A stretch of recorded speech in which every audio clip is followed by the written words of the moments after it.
Hey guys, welcome to AIT 1203 Mechanical Installation. So far we've covered basic hand tools and some drilling and tapping. I want to take a second too to also compliment you guys on the way you did your lab.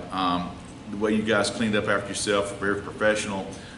You took care of business. I really appreciate that. I want to compliment you. Great job. Doesn't sound like a big deal, but trust me, cleaning up after yourself and stuff. A lot of people don't do that, and it makes it harder for the next person. But I want to compliment you. You did a great job. Thank you very much. Keep up the good work. We're going to be moving into machine alignment. Okay. Now, normally I make my own lecture videos, but I found 3 or 4 of them that really did a good job on talking about machine alignment. Now, this video here, I just want to kind of touch base a little bit on it, kind of cover some of the basics. I'm not going to be very long with it at all. But basically what we're doing is when we align a machine, we are trying to get shafts on the same plane, across the same axis, okay? And if you don't do that, one of the things that you're going to encounter is vibration, okay? Vibration is nothing more than potential wear on bearings and seals, okay? As an example, I've got a couple machines here, and I'm going to turn on here in just a second, but what we're looking for is to make sure those shafts perfectly align with one another, so that the coupling halves right here, the Lovejoy coupling, so that they perfectly align. And if you don't get that alignment within very close tolerances, you wind up getting a little excessive noise, and that noise is from couplings oscillating back and forth out of alignment about 2 times every cycle, every 180 degrees. And all that's doing is wearing out the coupling, and it's wearing out the bearings and the motor or the driven unit and the seals as well. So we're going to get into, in AIT 2103, we talk about predictive maintenance and vibration analysis and things like that. These are the things these are the tools that we want to use to make sure that we get as long life out of our equipment as possible, and also predict when it's going to fail.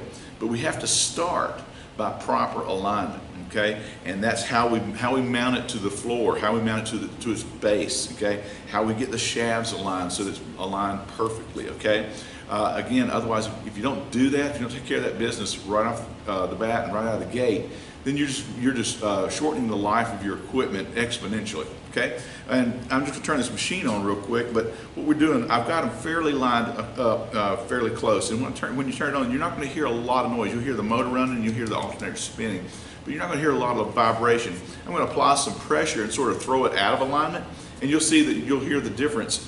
A lot of times you can't hear the difference. You can't hear the misalignment when you're out on the shop floor. And so you have to periodically go back and check the alignment. And you can do that with vibration analysis. And that'll tell you, hey, something's out of alignment. And you go back and do the realignment process, however many times, maybe once every 6 months, once a year. It's whenever it is out of alignment, okay? So that's one of the neat things about predictive tools that we'll get into in AIT 2103. But for right now, I just want to kind of turn this on. You'll notice there's not a lot of vibration, not a lot of noise out of this unit here. Now I'm going to throw it out of alignment by taking this shaft and basically throwing it out of alignment. These shafts are going to come out of alignment now as I press down, and you can hear the noise start to increase, okay? I can do it on either side, okay? And basically what I'm doing is I am causing it to be out of alignment along this horizontal plane. Now axially, I could take this motor, if it was loose enough, and twist it, and I would get the same effect, okay? It can be out of alignment both axially and horizontally and vertically.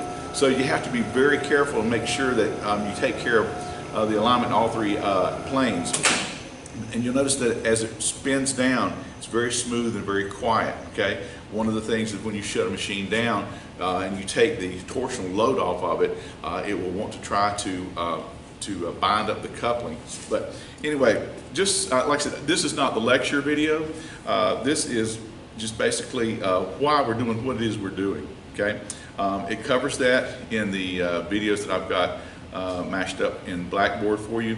I'm going to replace those probably next semester, but for right now, I just want to do this, just kind of a very quick synopsis. This does not take the place of the lecture, so you got or the other videos. So make sure you watch them, because there are notes that you're going to want to be taking while you watch those, and also while you're doing your reading. But other than that, like I said, I just want to do a quick short introductory and also compliment you guys on the way you've done your labs and the work you've done as well. So anyway, that's it. And when you come into the lab, you'll be doing some machine alignment, both with straight edges, which is typical, and also laser alignment. We'll use some lasers. But anyway, that's it for now. If you've got questions, come see me in the lab. And other than that, we'll talk to you later, and thanks for watching.